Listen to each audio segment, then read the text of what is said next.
Good morning, folks. It's about 8 o'clock Sunday morning. This would be the, about 29th, I think, of April, 2018. And we're here looking back through the dirty bedroom window again. Sorry it's dirty, it's because there's plants pushed all right up against it.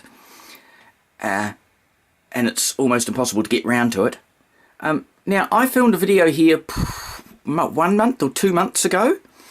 And it's actually raining this morning, so it sort of gives us more indirect light because of all the cloud. So this is the, standing on the bed to get this shot. So this is the trunk of a New Zealand cabbage tree, Cordyline australis. And 10 or 11 years ago it was a little over a metre high, just a little cluster of leaves down there. That's the top of a forklift pallet you're seeing. It's just stored there because that's a place to store it. But, so the leaves barely came to the top of that. They're sort of single frond kind of leaves. But anyway, I kept grooming it. They grow as a single trunk for the first few years, and then when they flower, they bifurcate or split into two. And every time they flower again, they split into two. But if you pinch off the other growth, it keeps them more as a single trunk. You might remember a month or two ago, I had 3 large growths coming off the back of the tree here.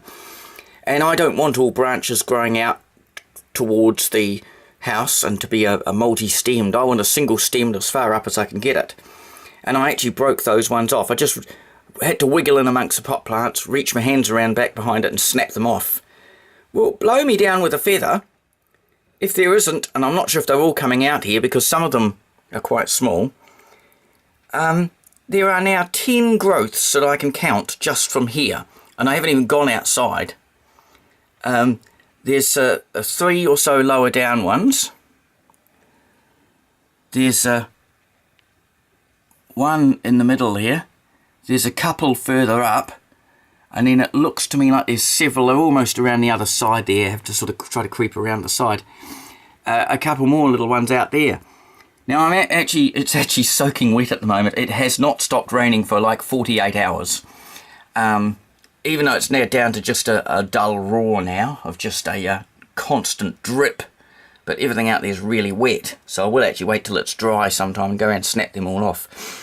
The other thing you might be seeing there is all those dead fronds. Obviously after there's been a bit of a windy time, had a bit of a wind spell or something, a lot of the old fronds that were dead and about to drop off have all sort of dropped off at once. The ones that drop off in the more able to be accessed part of the garden, obviously I picked up and put them in the bin.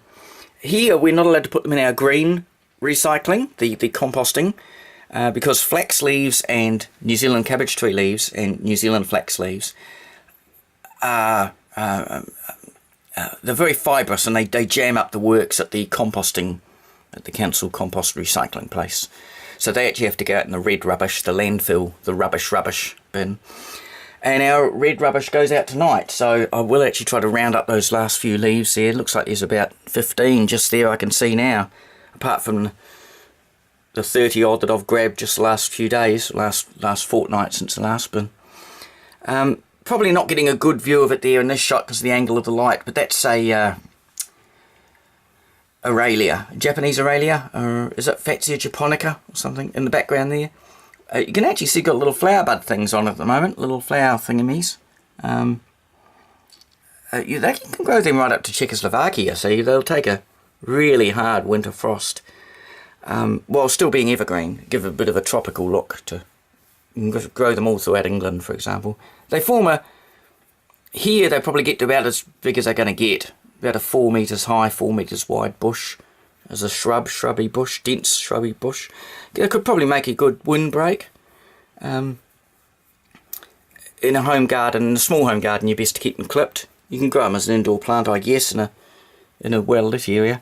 But Aralia, or Japanese Aralia or something, and I'm fairly sure it's Fatsia japonica. It might even be Fats hedera. I'm not sure if somewhere along the line there they got crossed with ivy, but because there is an ivy crossed with a Fatsia somewhere along the line. Anyway, and you can just see some yellow flowers there, which may not be coming out on the photo, in which case you cannot see them, as well as the well,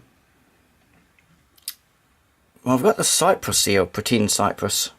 I think it's Chemisopyrus, but that's the Layton's grey, is it? But just behind that, or in the middle between the cabbage tree and the Layton's grey conifer there, is the Acacia etiophylla, the Flinders Range wattle from South Australia, from inland South Australia. And I can just see that there's an absolute massive yellow blossoms on that at the moment, because they do tend to flower in autumn and into the winter, and their seeds are ripe around spring and summer. So that's all for now. This is Catherine reporting that where I snapped off 3 growths, 10 at least have come to replace them. So when it's dry, I'm going to reach around and twist them all off. They won't need a saw. Even the largest of those other ones, I was able to just twist it off quite soft at that stage. Whether that's actually done some hormonal thing in the bark, the cambium or whatever, and stimulated the growth of all these buds, I don't know. To what extent these New Zealand cabbage tree even has cambium, I'm not sure, because it's a bit of a weird one. It's monocotyledon-like in some ways and dicotyledon-like in other ways, so it's really weird. And I think you'll find that the trunks, even old ones, they're not actually made of wood as such. It's more like pith or cardboard. It's not actually wood with growth rings, I think you will find. Anyway, that's all for now. This is Catherine, Christchurch, New Zealand, over and out.